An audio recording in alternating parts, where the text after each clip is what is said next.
Graças a Deus, eu saúdo a igreja de Deus com a paz do Senhor Jesus, amém, meus irmãos? Graças a Deus. Quem está feliz com Jesus essa noite? Quem pode dar uma salva de palmas para Jesus?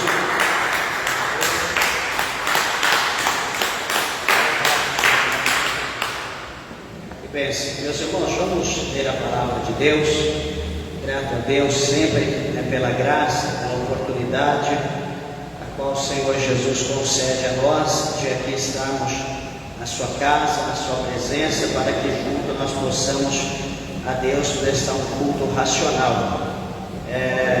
Meus irmãos, eu quero ler nessa noite, meditar com meus irmãos, essa pessoa que diz, no Evangelho, aliás, na Epístola Universal do Apóstolo Tiago, carta do apóstolo Tiago, no capítulo de número 5, para a glória de Deus, o versículo de número 16. Glória a Deus. Tiago 5, verso 16.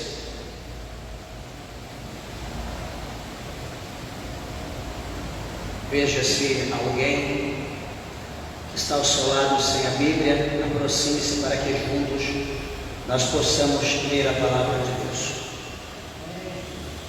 Graças a Deus. Todos acharam, meus irmãos? Digo amém?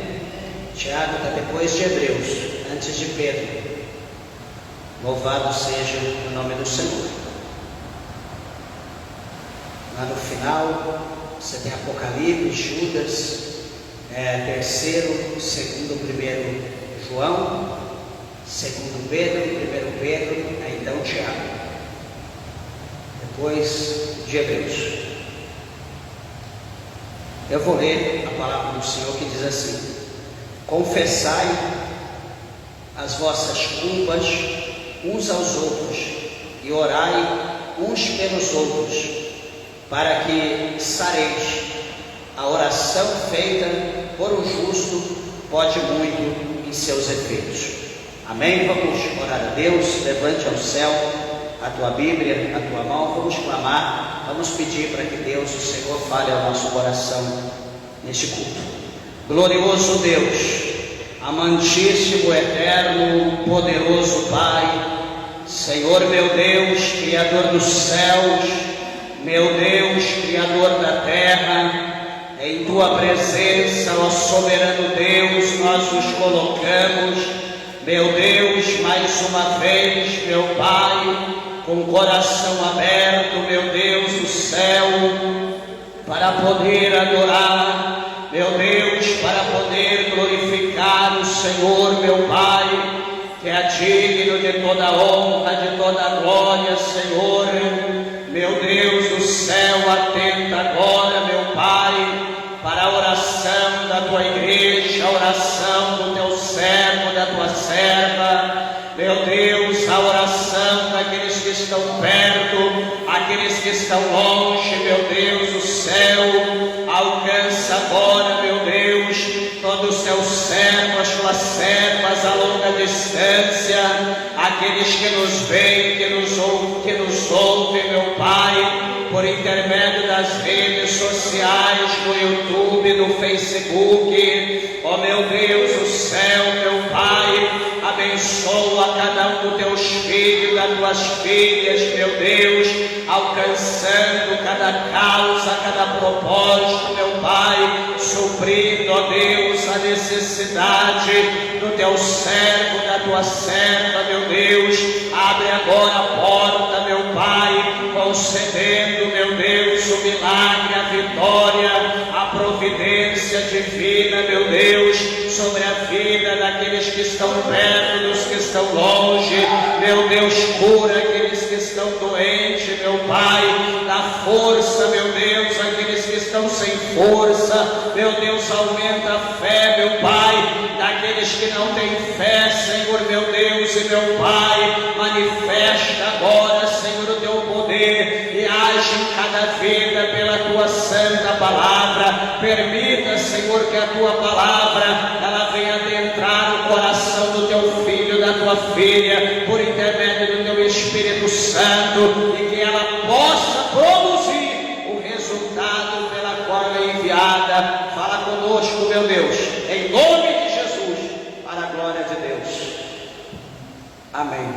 Podeis assentar, meus irmãos. Desocupe vossas mãos e dê uma salva de palma bem alegre para Jesus.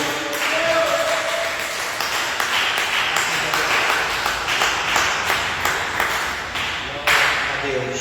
Meus irmãos, quero pedir a tua atenção à palavra de Deus. Tenho certeza que o Senhor, Ele tem uma palavra ao nosso coração nessa noite. Eu quero aqui fazer a menção apenas da parte B, deste verso 16, que diz: a oração feita por um justo pode muito em seus efeitos. Eu quero comentar com a igreja, quero falar com os irmãos acerca do poder da oração, acerca do efeito da oração. Meus irmãos, na verdade, a oração é uma fala, uma conversa que o crente ele faz com Deus ou para com Deus. É diferente de uma reza, que a reza você fica repetindo, é uma fala repetitiva. Porém a oração é um diálogo que o crente ele mantém, ele faz constantemente com os céus, ele faz com Deus. E aqui o apóstolo Tiago, ele está dizendo que a oração feita por um justo pode muito em seus efeitos. Então, se a oração ela tem esse poder no efeito ou por intermédio da pessoa que a faz, certamente ele verá a resposta da parte de Deus. É algo que é muito poderoso, é algo que Jesus ele deixou para a igreja, que está lá no capítulo 6, a partir do versículo de número 9 do Evangelho de São Mateus, quando Jesus ele ensina os seus discípulos, ele ensina a igreja, ele nos ensina como devemos orar. E então Jesus ele começa instruindo, falando acerca da oração do Pai Nosso. E lá Jesus ele instrui como que se ora. Então, a primeira coisa, Jesus ele diz que nós devemos entrar no nosso aposento, no nosso quarto. E ali então, no nosso quarto, nós fechamos a nossa porta. E ali então nós vamos orar a Deus, de pé, de joelho, sentado, enfim, da maneira que a pessoa acha conveniente. Não há uma regra como a pessoa ora, se é de pé, de joelho, deitado, sentado, a pessoa ora. Feche os seus olhos aos céus para você ligar o teu pensamento, não tirar a atenção olhando para uma coisa ou para outra. Então você vai fechar o teu olho, você vai ligar o teu pensamento e você vai falar com Deus. Um dos profetas menores, ele diz que diante de Deus nós devemos rasgar não as nossas vestes, mas rasgar o nosso coração diante de Deus, diante da presença de Deus. Ou seja, expor a Deus tudo aquilo que está no secreto, tudo aquilo que está dentro do nosso coração, nós vamos colocar diante de Deus. O profeta, um dos profetas maiores, chamado Jeremias, ele nos instruiu, nos ensinou também, dizendo a nós, ele instruindo, nos ensinando, ele deixou relatado para o povo da sua época, não só para eles, mas também para nós, para a igreja de Deus. Ele deixou relatado dizendo: e buscar-me-eis, e me achareis quando me buscardes de todo o vosso coração. O profeta Jeremias, ele diz, por algumas vezes, o Senhor falou, usando os seus profetas, dizendo que o povo, muitos estavam buscando como a nação, o povo de Israel, ou hoje a igreja de hoje. Ele dizia que muitos buscavam a Deus somente de lábios, falava só de lábios, mas o coração estava longe de Deus. Por isso que Jeremias disse que buscar-me-eis e me achareis quando me buscar de todo o vosso coração, ou seja, rasgar coração diante de Deus e expor tudo aquilo que está dentro do coração na presença do Senhor. Assim então nós vamos orar e nós vamos ser achados por Deus. O profeta Jeremias, ele ainda continua dizendo, no capítulo de número 33, no versículo 3, daí ele escreveu dizendo: clama a mim e responder-te-ei e anunciar-te-ei coisas grandes e firmes que não sabes. Meus irmãos, esse versículo de número 3 do capítulo 33 de Jeremias é muito interessante, porque chama a minha, a tua, a nossa atenção. Veja bem que o profeta está dizendo: clama a mim. Então, clamar é fazer uma oração de alta voz, é expor a Deus tudo que está na nossa vida, no nosso coração, o nosso desejo.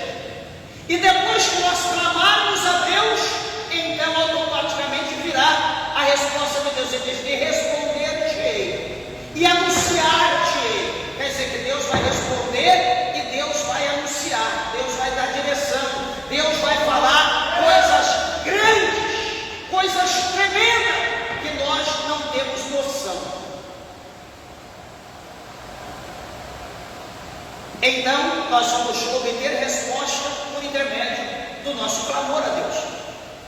Agora, igreja, veja bem, se nós não oramos, se tão pouco nós clamamos, que quando nós vamos dizer, vamos orar, vamos clamar a Deus, dependendo da situação, a gente ouve mais o barulho de um grilo em algum canto escondido no oculto do que a nossa oração. Nós não falamos, vamos orar, não, vamos clamar. A gente não ouve o clamor. Se eu não ouço, será que Deus está ouvindo?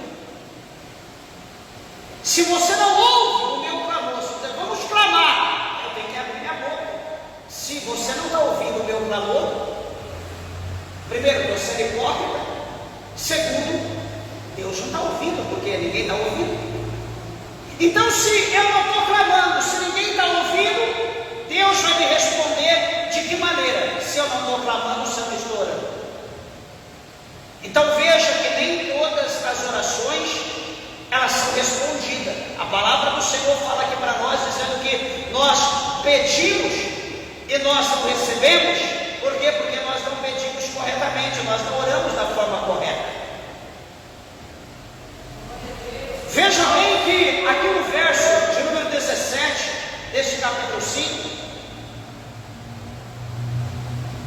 a palavra do Senhor mostra para nós que, vai dar aqui para nós um exemplo, que Elias, ele era um homem sujeito às mesmas paixões que nós.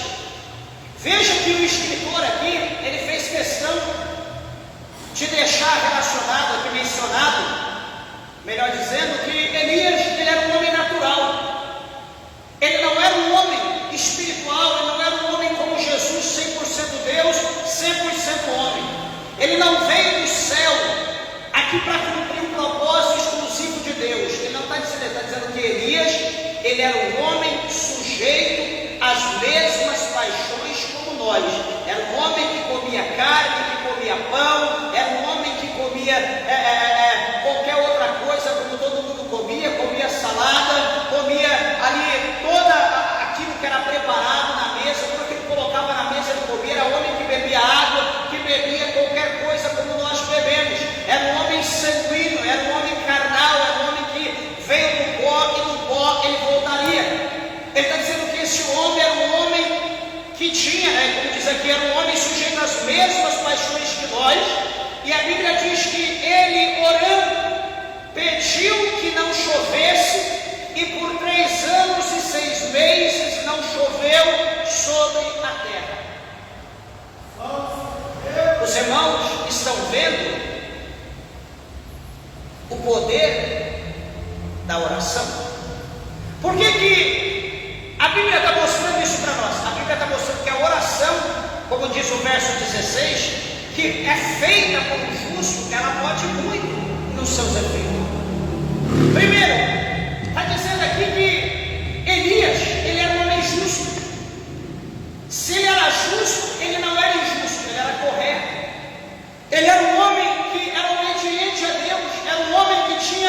comunhão com os céus, era um homem que vivia em oração, era um homem que andava segundo a vontade de Deus. Meus irmãos, será que é difícil?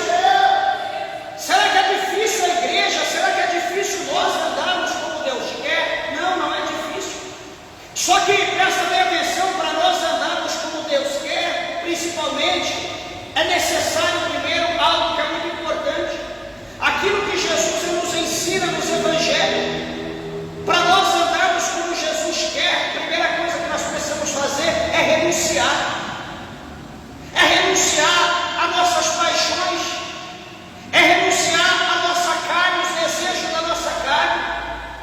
É procurar viver a nossa vida voltada para os céus, voltada para Deus, não voltada para o mundo, não voltada para a nossa carne. Porque cada dia que se passa, o comodismo, cada dia que se passa a libertinagem, cada dia que se passa a vaidade, tem aumentado um número significante. Que a nossa vontade hoje é só fazer a nossa vontade, é ficar cada dia mais lindo, é ficar cada dia mais bonito, é ficar cada dia mais charmoso, é ficar cada dia mais atraente, é cada dia mais chamar a atenção das pessoas, é cada dia ficar mais belo, mais bela, é cada dia estar mais brilhante, mais colorido, é cada dia procurar concorrer com um palhaço diferente, com as nossas pinturas, com as nossas vaidades. Nós estamos procurando agradar as pessoas, mostrar algo para as pessoas, estamos querendo, chamar a atenção das pessoas, a atenção do mundo, quando na verdade nós esquecemos de chamar a atenção de Deus com a nossa santidade, com a nossa perseverança, com a nossa oração, com o nosso jejum, com a obra que nós fazemos para Deus aqui nessa terra enquanto nós vivemos. Nós estamos esquecendo, nós estamos confundindo as coisas. E aí nós temos a palavra de Deus, nós olhamos para a Bíblia e nós dizemos: Senhor, me usa, meu Deus, como o Senhor usou aqui, por exemplo, em questão Elias. Senhor, o Senhor usou Elias. Meu Deus, a tua palavra diz que o Senhor não faz acepção de pessoas. Meus irmãos, Deus, o Senhor, Ele não faz acepção de pessoas. Só que se nós quisermos que Deus usa a nossa vida como Deus usou Elias, nós precisamos ser, como a Bíblia nos mostra aqui, ser justo como Elias foi justo. Se nós queremos que Deus nos usa como Deus usou Elias, nós precisamos praticar aquilo que Elias praticava. Aí nós vamos pensar: o que isso vai trazer para a minha vida? Viver em consagração constantemente, viver de joelho no chão, orando constantemente. O que isso vai trazer para mim? Qual o benefício que vai trazer? Eu vou deixar de curtir o mundo, eu vou deixar de curtir redes sociais, eu vou deixar de curtir internet, eu vou deixar de passear, eu vou deixar de ficar fazendo outras coisas aleatórias, para mim ficar de joelho, para mim ficar orando, buscando a Deus, intercedendo para o povo, intercedendo para o marido, intercedendo para a esposa, intercedendo para o filho, intercedendo para a igreja, para o povo que não quer saber de nada. Eu vou deixar minha vida para orar para quem não quer saber de nada. Muitas pessoas pensam dessa maneira. E eu pergunto: como que Deus vai nos usar se nós não estamos nos dispondo, se nós não estamos dando lugar para Deus usar a nossa vida, se nós não estamos nos santificando? Como que Deus vai usar a nossa vida? Olha para a situação aqui, o verso 17 vai mostrar para nós que Elias ele vai orar, e sobre o poder da oração de Elias, 3 anos e 6 meses, 3 anos e meio, não vai chover sobre a face da terra, diz a palavra de Deus. 3 anos e 6 meses.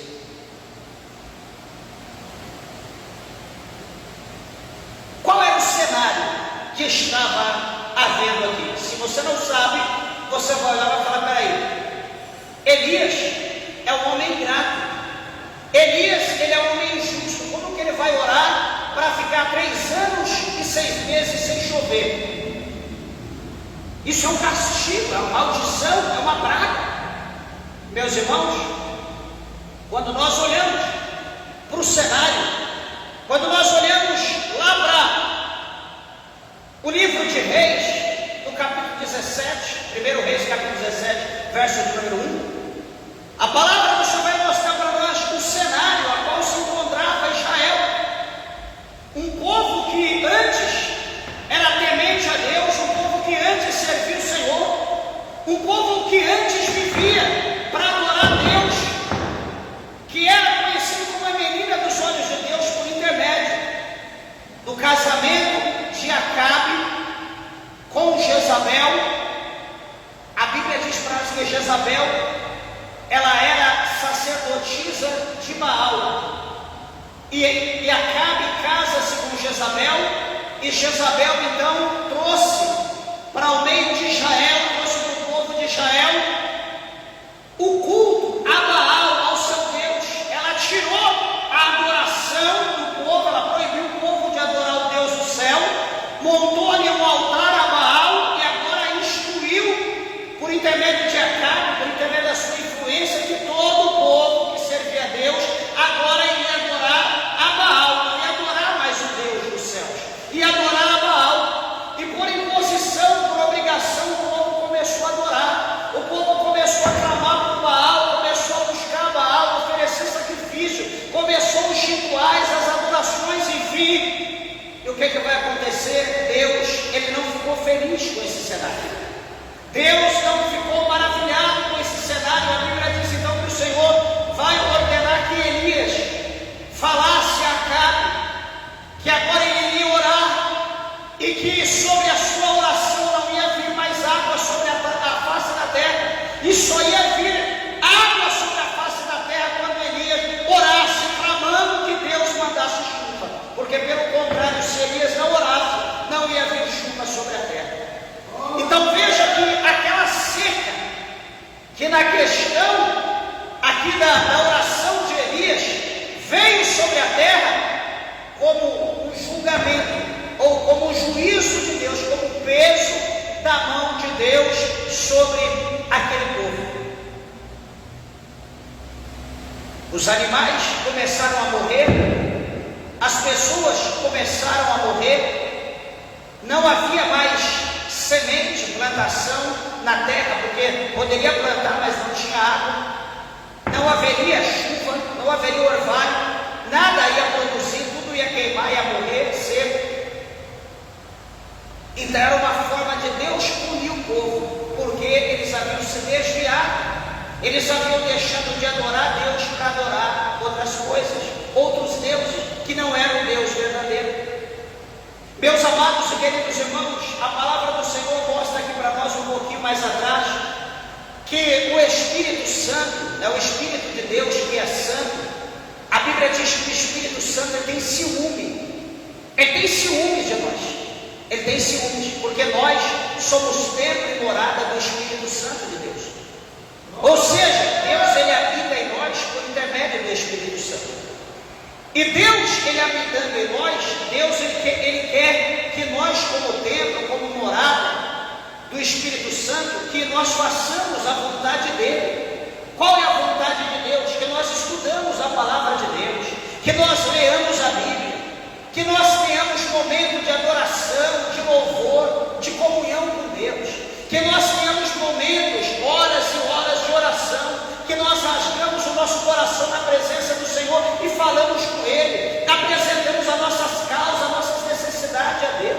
Deus ele quer ouvir isso de nós, só que nós não temos coragem. A nossa vontade, o nosso desejo, a nossa obra do dia é ligar para alguém e contar para a pessoa, é publicar em rede social, é mandar áudio para alguém, hoje eu estou assim, hoje eu estou assado, hoje eu estou cozido, hoje eu estou ensopado, que hoje aconteceu isso, que hoje aconteceu aquilo, e nós esquecemos que nós temos um Deus que não é Pai, aliás, que não é padrasto, que é Pai, que é nosso Deus, um Deus que está com o ouvido atento para ouvir a nossa oração, mas nós não temos coragem, nós não temos capricho de orar, de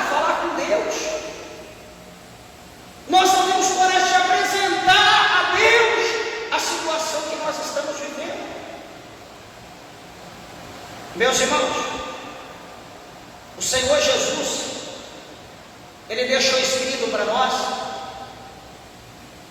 em Tiago, aliás, no Evangelho de Lucas, no capítulo 18, no versículo 8, o Senhor Jesus, ele diz bem assim: quando o Filho do Homem, Ele vier, quando Ele retornar, Jesus está dizendo, quando eu retornar à terra, Ele está dizendo, quando eu voltar para buscar a igreja, Ele está dizendo, será que eu acharei fé na terra? Há uma pergunta que Jesus disse no primeiro texto de Lucas 18, versículo 8.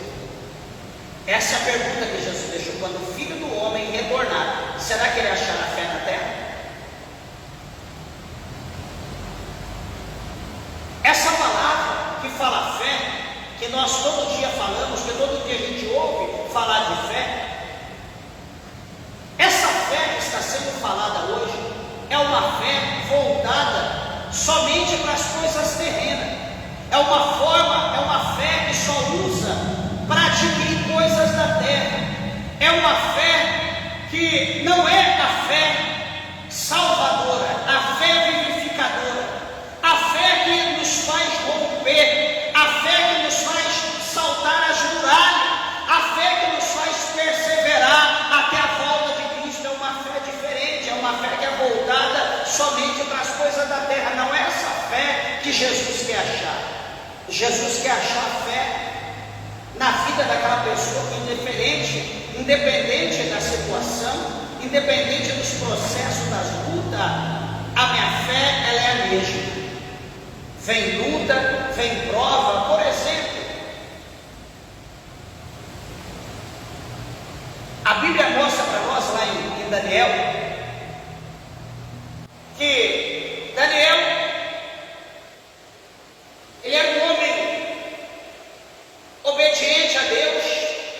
Daniel era um homem sujeito às ordens de Deus. Daniel era um homem que ele tinha um hábito. Daniel, ele foi um homem que ele tinha um vício. E meus irmãos, quando a pessoa tem um vício, é praticamente impossível tirar esse vício da pessoa. Você pode olhar para a tua vida e pode dizer, eu também tenho vício, pastor, e já tentei de tudo para acabar com esse vício, e eu não consigo. E eu quero dizer para você que se você não vigiar, o teu vício vai te levar para o inferno. Só que, deixa eu falar para os irmãos, qual era o vício que Daniel ele tinha? Pastor Daniel tinha um vício? Tinha. Quando nós olhamos aqui no capítulo 6 de Daniel, a palavra do Senhor vai mostrar para nós no verso de número 4 que Daniel, ele era fiel, não se achava nele erro e nem culpa, diz aqui a palavra de Deus. Daniel, meus irmãos, ele era um homem íntegro, ele era um homem fiel a Deus. Só que Daniel tinha um vício. Qual era o vício de Daniel? A Bíblia diz que Daniel, ele orava 3 vezes ao dia.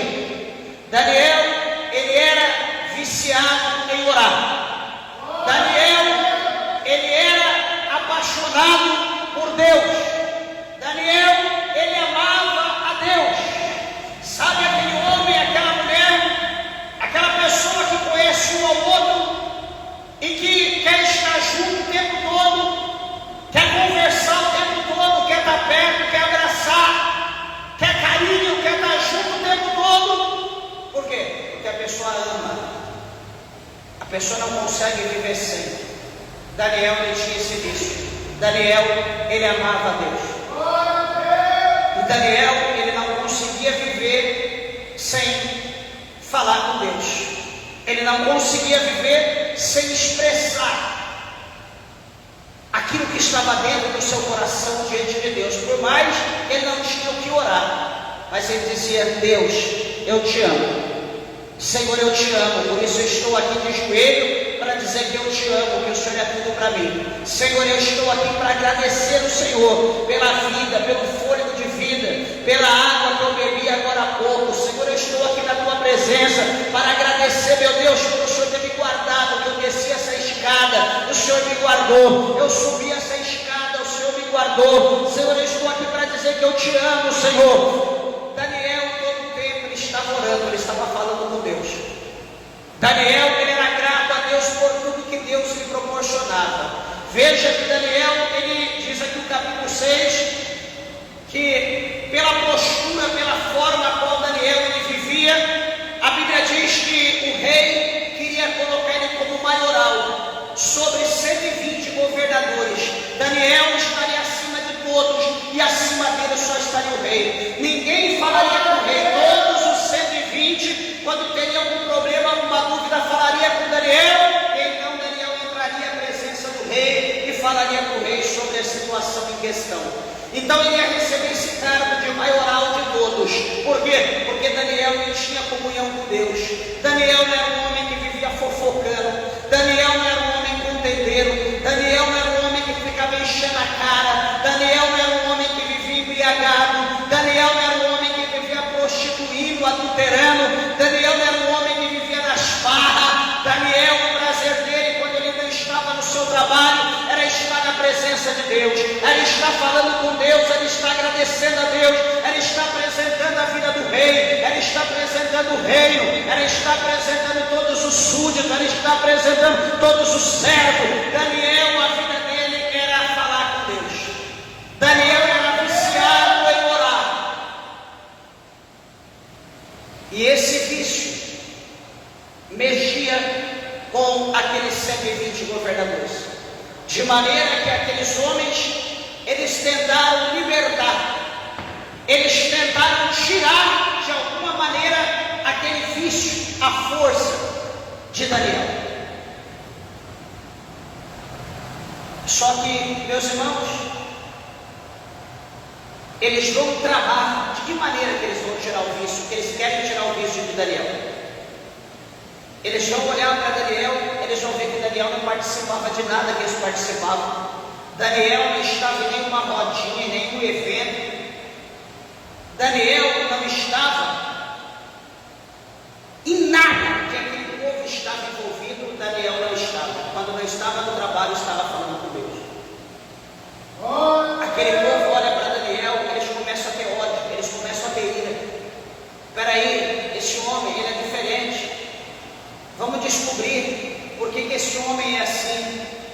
De manhã cedo, eles estão explodindo, vendo Daniel orando, rasgando o coração diante de Deus, agradecendo a Deus pela noite, agradecendo a Deus pelo sono do justo, agradecendo a Deus pelos sonhos que Deus deu a ele, agradecendo a Deus, pedindo a Deus que Deus abençoe o seu dia de trabalho, que Deus guarde o rei, que Deus guarde o exército, que Deus dê vitória para o rei nas batalhas que estavam sendo efetuadas, que Deus tomasse frente, que Deus desse vitória. Daniel vivia em oração, apresentando o seu dia a Deus, e então depois de orar, depois de se alegrar na presença de Deus, de rasgar o seu coração, então ele saía e ele ia trabalhar, ele ia para o seu trabalho. Chegando no teu trabalho, ele trabalhava quando era tarde. Daniel voltava de novo, agradecia a Deus pela vitória do dia, agradecia a Deus por tudo que Deus proporcionou, pelo livramento que Deus deu ao rei, que Deus deu a ele, que Deus deu ao exército. Enfim, adorava a Deus, glorificava o Senhor, e depois então ele ficava em paz e concluía o seu trabalho. E à noite Daniel então estava agradecendo a Deus. Deus, obrigado pelo dia, obrigado por tudo que o Senhor me deu. E ele agradecia a Deus, orava, dizia o tanto que ele amava a Deus, enfim. E aqueles homens então percebiam, todo dia, pelo menos 3 vezes, Daniel, ele orava a Deus. Pelo menos 3 vezes ao dia, Daniel estava falando com Deus. Aqueles homens tiveram uma ideia. Espera aí, a única maneira de nós parar esse homem é nós impedir dele orar. É a única maneira que vai fazer com que ele tropece, é a única maneira que vai fazer com que ele caia, é a única maneira com que ele venha a errar, é a única maneira que ele se torne um de nós, que ele se una a nós, é por intermédio dele não orar. Porque o tempo que ele está orando, ele pode estar com nós, ele não está conosco porque ele está orando. Então vamos impedi-lo de orar. Como? Alguém pergunta, outros dizem, nós vamos fazer uma lei, nós vamos fazer um decreto, que num período de 30 dias, um mês, ele vai ficar um mês sem orar. Num período de 30 dias, ninguém, nenhum homem, nenhuma pessoa vai poder orar, fazer a petição a nenhum Deus, a ninguém, a não ser ao rei. Um mês é o suficiente para ele se libertar dessa oração. Vai ficar um mês sem orar, ele vai ser liberto disso. Nós vamos tirar esse vício dele. Igreja, se tem alguém que não gosta que nós oramos, esse alguém chama-se diabo. Esse alguém chama-se Satanás. Esse alguém chama-se demônios. Sabe por quê, meus irmãos? Porque lá no capítulo 9 do Evangelho de São Marcos, o Senhor Jesus diz que há castas de demônios, ou seja, legião, que é a concentração de muitos demônios. O Senhor Jesus diz que há castas de demônios que só saem por intermédio do jejum e da oração. Então aqueles homens, eles queriam parar Daniel, porque Daniel era o que era por causa da oração. Então, durante 30 dias é o suficiente. Ninguém mais vai poder orar. Se alguém tiver que pedir, falar alguma coisa, vai falar com o rei, não vai falar mais com Deus. Apresentaram o decreto ao rei, o rei olhou para o decreto, não sabia o que estava acontecendo. Tá certo, é uma boa. E a Bíblia diz que então o rei Dario assinou o edito e a proibição para ninguém mais orar.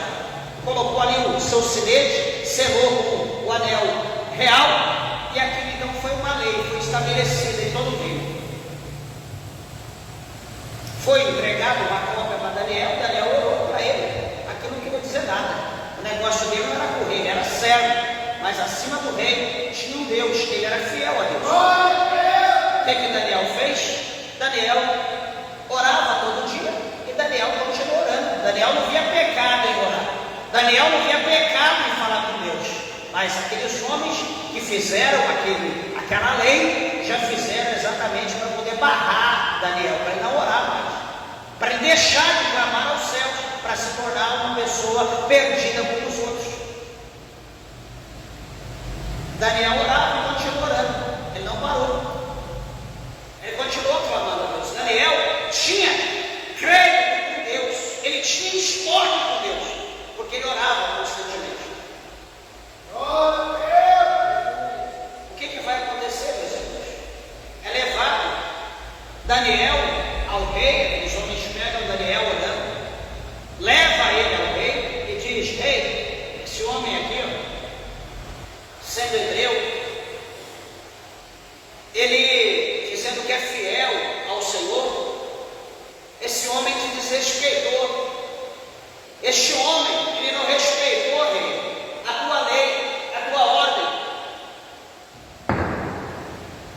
O que foi? Não, nós pegamos ele orando. Está aí a lei, nós estamos seguindo ele 3 vezes por dia, ele orava e continuou orando, ele desrespeitou. E está aqui, rei, ó, está vendo? Ninguém pode orar, pedir a nem Deus, a ninguém, a não ser o Senhor. Ele está orando do mesmo jeito, ele não respeitou. E aqui está escrito que ele tem que ser lançado na cova do leão, não pode ser revogado, é uma lei.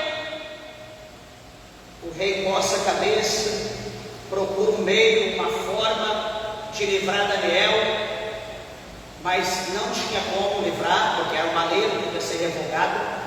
Então o que acontece? Daniel, ele é lançado na cova dos leões. Daniel foi lançado lá, foi colocado uma pedra sobre a cova para tampar a cova, foi colocado ali o anel do rei, ali como um lacre no selo. E a Bíblia diz que naquela noite O rei tentou, não teve sono, passou a noite procurando um meio de jejum, procurando uma forma de livrar Daniel. Só que ele não podia fazer nada, mas ele não dormiu, ele ficou preocupado, porque Daniel era justo, ele não via pecado em orar. Pela manhã cedo mesmo, de manhã cedo, a Bíblia mostra para nós que o rei, ele levanta e ele vai até a cova dos leões, e ele vai com uma voz triste, melancólica, de choro, de remorso, por ele ter assinado, ter sido enganado por aqueles homens. Aí no capítulo 6, no versículo 20, ele vai dizer, com aquela voz triste e chorosa: Daniel, servo do Deus vivo, dar-se o caso que o teu Deus, a quem tu continuamente serves, tenha podido livrar-te dos leões. Meus irmãos, talvez quem é novo na fé não percebeu isso, mas uma pessoa que já é mais velha, bem mais velha na fé, ele vai ver que um crente velho, ele vai ver que um crente que tem comunhão com Deus, ele nunca pensa em desistir. Você já viu algum crente que é crente pensar em desistir? Não, ele nunca pensou em desistir, nunca pensa em parar. Por quê? Porque a alegria do Senhor, ela é a nossa força. E Deus, ele se alegra com a perseverança contínua do crente. Então aquela perseverança do crente continuamente alegra a Deus, e a alegria de Deus é a nossa força, é a força que nos faz trilhar continuamente na presença de Deus, não olhando para a direita, não olhando para a esquerda, tampouco para trás. Mas o crente, ele vai continuar olhando para frente e para o alto, que é o caminho, que é a direção do crente fiel, do crente salvo. Você não vê um crente velho, procura uma pessoa idosa, procura um irmão mais velho, uma irmã mais velha, que já serve a Deus há alguns anos, pergunta: você quer sair da presença de Deus? Você quer desviar? Você quer deixar? Deus me livre. Ele diz que ele abandona qualquer coisa, menos Jesus. Agora, quando você pega um crente mais novo, uma pessoa que não gosta de orar, uma pessoa que não gosta de jejuar, uma pessoa que não tem compromisso com Deus algum, nem o mínimo, nenhum, ele só anda como, desculpa da expressão, ele anda como aquela galinha de Angola, ou como aqui se conhece como a brocá. E qual é a fala do brocá? Qual é a fala da galinha de Angola? Alguém já ouviu? Ela está comendo, enchendo o papo, e ela só sabe dizer: tô fraco, tô fraco, tô fraco, tô fraco, tô fraco. E assim o crente também: tô fraco, ore por mim, tô fraco, ore por mim, tô fraco, ore por mim. Eu sempre digo para todo mundo, sempre disse, sempre vou dizer: está todo mundo aqui, a igreja cheia, todo mundo. Estamos aqui, um exemplo, em jejum, 3 dias aqui fechado dentro da igreja, sem água, sem comida, todo mundo em jejum e oração contínua. Daqui a pouco eu levanto aqui o pano aqui na mesa, e tem aqui um banquete que acabou de chegar. Todo mundo desesperado com fome. Eu sento aqui, pego os talheres, vou resolver o problema. Como por tudo, por todo mundo. A pergunta é: todo mundo vai ficar satisfeito porque eu comi, porque eu enchi o meu ventre? Vocês vão continuar com fome e com ira, com ódio de mim, porque só eu comi e não dei nada para ninguém. A oração é da mesma maneira: só recebe, só enche aquele que ora. eu vou estar orando por você, amém, Deus vai ter misericórdia, alguma coisa Deus vai fazer, mas você não vai ser cheio, você não vai estar fortalecido pela oração que eu fizer pela tua vida. Você precisa se encher, você precisa buscar Deus, porque se você não buscar, você vai estar fraco. E detalhe, a palavra de Deus mostra para nós em Efésios, no capítulo 6, que nós precisamos nos vestir de toda a armadura de Deus. Por quê? Porque vai chegar o dia mau. O dia mau ele vai vir para todos nós, independente se eu oro, se eu não oro, se eu sou fiel, infiel, se eu busco, se eu não busco. O dia mau vai vir para todos, se é crente, se não é crente, independente do que você faça, o dia mau virá para todo mundo. E se nós não tivermos vestido da armadura de Deus, nós não daremos conta de passar o dia mau. Nós não vamos dar conta, nós não vamos suportar. Quantas pessoas que veio para o culto e dizem, hoje é o último culto meu, eu não venho mais, talvez em pensamento, não fala para ninguém, vem, não volta mais para a igreja. Porque o dia mau chegou, está passando pelo dia mau. E como ele não tem crédito com Deus, como ele não ora, ele não conhece Deus, ele não tem a presença de Deus na sua vida, não tem o conforto do Espírito Santo. Ele não tem aquilo que o Senhor falava para Josué. O que Deus falava para Josué? Olha aqui, Josué, no capítulo de número 1, o Senhor falou algumas vezes a Josué. Por exemplo, no verso de número 6, o Senhor diz assim para Josué, capítulo 1, verso 6: esforça-te e tem bom ânimo, porque tu farás governar a terra que jurei a seus pais lhes daria. O Senhor diz no versículo de número 8: não se aparte da tua boca o livro dessa lei, antes medita nele de dia e de noite, para que tenhas cuidado de fazer conforme tudo o quanto nele está escrito, porque então farás prosperar o teu caminho e serás bem sucedido. Versículo 9, o Senhor diz: não te mandei eu, esforça-te, tem bom ânimo, não temas, nem te espante, porque o Senhor teu Deus é contigo, por onde quer que andares. Quando nós não temos comunhão com Deus, nós não ouvimos isso. O Senhor diz: caminhe um pouco mais, dê mais um passo, persevere. A prova está chegando no fim, você está passando o último obstáculo, ou você está passando o primeiro, terá vários, mas eu serei contigo. Quando a pessoa não ora, ele não tem uma direção de Deus, ele não tem um bálsamo, ele não tem um refrigério de Deus, ele não tem uma esperança, ele não tem uma perspectiva, ele não tem uma direção de Deus, como Daniel, servo do Deus Altíssimo. Será que o Deus que tu serve, Daniel, será que ele pode te livrar dos leões? Aí lá de dentro da cova, Daniel responde: ó rei, vive para sempre.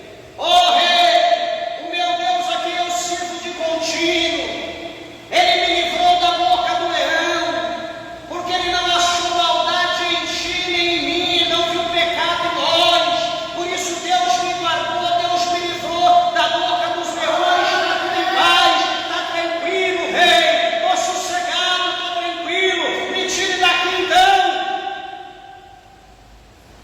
O dia mau veio para Daniel, só que Daniel não se preocupou. O dia mau veio para ele, ele tinha crédito com Deus, ele estava tranquilo, ele caiu na cova dos leões, ele foi lançado lá dentro, os leões famintos. Só que os leões famintos, como Daniel vivia em jejum e oração, a sua carne era queimada por causa da oração, por causa do jejum, e nenhum animal nenhum tipo de bicho gosta de carne queimada. A carne de Daniel estava queimada pelo jejum, pela oração. Os animais nem sentiam o cheiro. Mas veja, em contrapartida, ele foi tirado lá de dentro. O rei se alegrou, alguém se alegrou. O rei deu uma ordem: traga. Imediatamente falou para os soldados, para o exército dele: traga os 120 governadores, traga as mulheres, traga os filhos, traga tudo que eles têm e lança-os na cova dos leões, para que seja destruído pelo que eles fizeram contra Daniel, o justo servo de Deus. Meus irmãos, veja bem, a Bíblia diz que aqueles homens foram lançados, e antes que eles caíssem no chão, os leões já haviam triturado, já havia acabado com aqueles homens. Antes deles caírem no chão, o leão estava no ar. Olha a diferença do justo para um pecador, de alguém que teme a Deus para alguém que não teme a Deus. Analisa a tua vida, veja se você está como Daniel, ou no caminho de Daniel, ou se você está no caminho dos 120 governadores, daqueles 120 que só queria saber de comer, só queria saber de beber, só queria saber de fardo, não queria ter compromisso nenhum com os céus, mas o compromisso era só com as coisas do mundo. É uma coisa que nós temos que fazer, analisar a nossa vida, como que nós estamos. A Bíblia dá para nós essa oportunidade. Então os irmãos, olhando para a situação, os irmãos vão analisar e vão ver que Deus, o Senhor, Ele permite nós olharmos para a palavra e analisar a nossa vida. Veja agora, meus irmãos, outra situação, já vou encerrar, quando a palavra mostra para nós um outro homem, que eu vejo excelente como Daniel. O nome dele é Neemias. O que acontece com Neemias? A Bíblia diz que ele era copeiro do rei. Era copeiro do rei mais poderoso na sua época. E a palavra do Senhor vai mostrar para nós então o que? Neemias recebe o seu irmão. E Neemias vai perguntar como está a família, como está Jerusalém, como estão os muros. E a Bíblia vai dizer que o irmão de Neemias vai falar para ele: olha, o povo está morto, as portas da cidade foi incendiada, virou ruína, só está o pó, está tudo destruído. A Bíblia diz que quando Neemias ouve essa notícia dessa destruição, a Bíblia diz que Neemias então ele vai rasgar suas vestes, Neemias então ele vai jejuar, Neemias vai se lançar no pó, na cinza, ele vai se humilhar. E a Bíblia diz que agora ele vai entrar em jejum e oração, ele vai orar a Deus, ele vai falar com Deus, ele vai colocar propósito diante de Deus. Ele agora automaticamente ele vai sentir impactado por Deus o desejo de ir a Jerusalém, ele vai sentir o desejo de levantar os muros de Jerusalém, ele vai sentir o desejo no coração de levantar novamente aquela cidade que outrora era a cidade do grande Deus, mas que agora foi destruída, que agora foi derrubada por terra, que agora virou somente os monturos. Ele vai sentir o desejo dele ir até lá. Meus irmãos, mas como que ele vai sair da terra que ele está? Como que ele vai sair ali da função de copeiro do rei? Como que ele vai abandonar para ir até Jerusalém, para levantar a cidade novamente? Seria impossível, ele seria morto, o rei não permitiria que ele fosse até Jerusalém para executar essa obra. Mas a Bíblia vai dizer que ele vai orar a Deus, ele vai falar com Deus, e ele vai voltar ao trabalho e vai esperar uma oportunidade para falar com o rei. E a Bíblia diz que ele está servindo o rei e a rainha, e daqui a pouco, tanto um quanto o outro olha para Neemias e vê que Neemias está com a cara triste, que Neemias está angustiado, que Neemias está melancólico. Então diz a Bíblia que vai ser feita uma pergunta a Neemias. Veja que agora era para ele ser morto, por causa da situação no qual ele se encontra. Ele está diante do rei triste, diante que está alegre, mas ele está triste. A ocasião, a situação que ele está vivendo, aquilo que chegou até ele foi uma palavra impactante. Como ter alegria se o meu povo está morto, está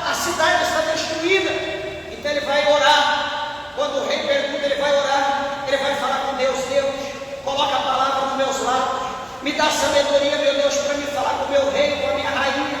Senhor, me livra da sentença, me livra da morte, direciona as palavras dos meus lábios, trabalha no coração do rei, trabalha no coração da rainha. Senhor, coloca mansidão, temperança, coloca amor, entendimento, que ele venha me entender, que ele venha ser justo, Deus, que ele venha me ajudar. E ele vai falar com o rei, vai dizer: olha, rei, me perdoe, mas como que eu posso estar alegre? Como que eu posso estar feliz? Como eu posso estar hilário se a cidade dos meus pais foram destruídas, se as muralhas caíram por terra, se as portas pegaram fogo? E ele explica nos detalhes para o rei diz para ele: o que eu posso fazer? O que você quer comigo que eu faça? Ele então vai dizer: rei, se for do agrado do Senhor, permita que eu vá até lá, permita que eu vá até Jerusalém, que eu edifique os muros. Rei, se o Senhor permitir que eu vá, permita também que eu tire lenha, permita que os governadores da lei do rio, me ajudem de alguma forma, de alguma maneira, preparem homens para que eu possa edificar. Meus irmãos, do jeito que ele orou, que ele pediu, o rei abriu o coração, e o rei disse: pode ir tranquilo. O rei assinou a carta, permitiu que ele fosse então, e a Bíblia diz que cada passo que Neemias dava, Neemias estava em oração, Neemias estava pedindo a Deus, pedindo para o Senhor Deus abençoar, de maneira que quando ele levanta aquele muro, ele vai levantar o muro, os inimigos vão olhar para ele e falar: que isso aí não está com nada, esse muro aí que você está fazendo, você não vai prevalecer, porque até uma raposa, raposa é o tamanho de um gato, se uma raposa bater nesse muro vai cair por terra. Desanimando Neemias, e Neemias orando: Deus, esforça minhas mãos, Senhor, me ajuda. Ele orando, pedindo para o Senhor, mas mesmo assim o povo via que ele estava trabalhando constantemente. As pessoas chamavam Neemias: vem Neemias, vem para nós conversar, vamos fazer festa, vamos nos alegrar, para que Neemias deixasse o seu trabalho e fazer festa, se alegrar, em vez de continuar o trabalho. Ele diz: por que eu pararei? Por que eu deixarei essa grande obra que eu estou fazendo para atender vocês? Eu estou fazendo uma grande obra para Deus, de maneira tal que eu não posso parar. Louvado seja Deus. O compromisso com Neemias era com Deus, não era com o povo, não era com as coisas dos amigos, mas era edificar a obra do Senhor. A palavra do Senhor, quando ele acaba de edificar aquele muro em poucos dias, ele acaba toda aquela muralha, e as pessoas ficaram desesperadas. Ele disse: até aqui a boa mão de Deus estava sobre nós, a boa mão do Senhor esteve sobre mim, esteve sobre meus irmãos, esteve sobre essa cidade. Foi a mão de Deus que edificou tudo isso, nos utilizando. Então, meus irmãos, a oração faz com que o homem prospere. A oração faz com que grandes coisas aconteçam. Eu estou mostrando para os irmãos o poder, que a oração feita por um justo, ela contém. Eu quero dizer para você que o inimigo, como eu já falei no princípio e repito, o inimigo quer que você deixe de orar. O inimigo prepara a situação, causa situações para você não orar, para você não buscar a presença de Deus, para você não buscar a face do Senhor, porque ele sabe que quando você coloca o joelho no chão, Deus ele se coloca de pé. A mão de Deus é movida pelas palavras que saem da tua boca. É por isso que o Senhor Jesus, no capítulo 18, no versículo 1 do Evangelho de São Lucas, o Senhor Jesus ele diz bem assim: orai. Ele fala sobre o dever, na verdade, sobre o dever de orar sempre e nunca desfalecer. Então, meus irmãos, procure ter uma vida de oração, igreja. Procure buscar Deus para você obter resposta da parte de Deus. Deus falou que vai fazer isso, vai fazer aquilo, mas não estou vendo Deus fazer. Mas a pergunta é: você está orando? Você está clamando para obter resposta de Deus? Deus diz que vai fazer, mas você precisa fazer a tua parte. Nós precisamos fazer a nossa. Nós precisamos nos humilhar, buscar a face de Deus, para a mão de Deus ser movida. Eu estou aqui, o que você está fazendo? Não, estou aqui descansando, estou aqui deitado, estou esperando em Deus. Mas já é meio-dia. Não, mas estou aguardando, Deus falou para me esperar, com paciência, estou aqui esperando. Continua preguiçoso, continua dormindo. Não vai ler a Bíblia, não? Esqueceu aquilo que o provérbio falou? Vai ter com a formiga, ó preguiçoso. Por que você não saiu hoje? Por que você não saiu da sua casa hoje? Por que você está trancado? Não, porque eu ouvi falar que tem um leão solto aí pelas ruas. Vai que o leão me acha Está escrito lá em Provérbios. O preguiçoso é assim, ele prevê, não, vai que, deixa eu olhar para o tempo, vai que chove hoje, então eu não vou para a igreja. Deixa eu olhar, está muito quente, vai que eu me queime, vai que dá um câncer de pele. O apóstolo São Paulo, 1 Tessalonicenses 5,17, ele fala para nós orar sem cessar. Não sei você, mas eu preciso continuar firme na presença de Deus. Preciso de milagre, de vitória, de bênção. Mas o que eu mais preciso é permanecer firme na presença de Deus. E o que me faz, o que me fez, me faz e fará permanecer firme é a oração. Em nome de Jesus, você nunca ouvirá eu dizer, não estou aguentando, eu estou fraco, eu vou parar, eu vou desanimar. Em nome do Senhor Jesus Cristo, você nunca ouvirá isso da minha boca. Porque eu peço para Deus graça para todo dia eu estar orando, para todo dia eu estar buscando a face, a presença de Deus. Porque como eu falei e repito, a alegria do Senhor, ela é a nossa força. Então que nós possamos, igreja, continuar. Poderia aqui falar tantas coisas, tanto efeito de oração, tantas coisas, né, que a Bíblia está repleta de ações que foram feitas, conquistadas, que aconteceram por intermédio da oração. Muitas. Está aqui, só a gente lê a palavra de Deus e nós vamos ver. Então, se nada na nossa vida não aconteceu, se nada na nossa família não aconteceu, se nada de uma forma geral está acontecendo, o problema não está em Deus, o problema não está na igreja, o problema está em nós mesmos. Alguma coisa está errada em nós. E nessa noite, o Senhor quer que você pratique a oração. Pratique o clamor, se achegue a Deus, porque a oração feita por um justo, ela pode muito em seus efeitos. Amém? Que o Senhor Jesus abençoe vossas vidas e as palmas com alegria, bem alegre, exalta e glorifica o Senhor Jesus. Amém? Bem alegre para Jesus.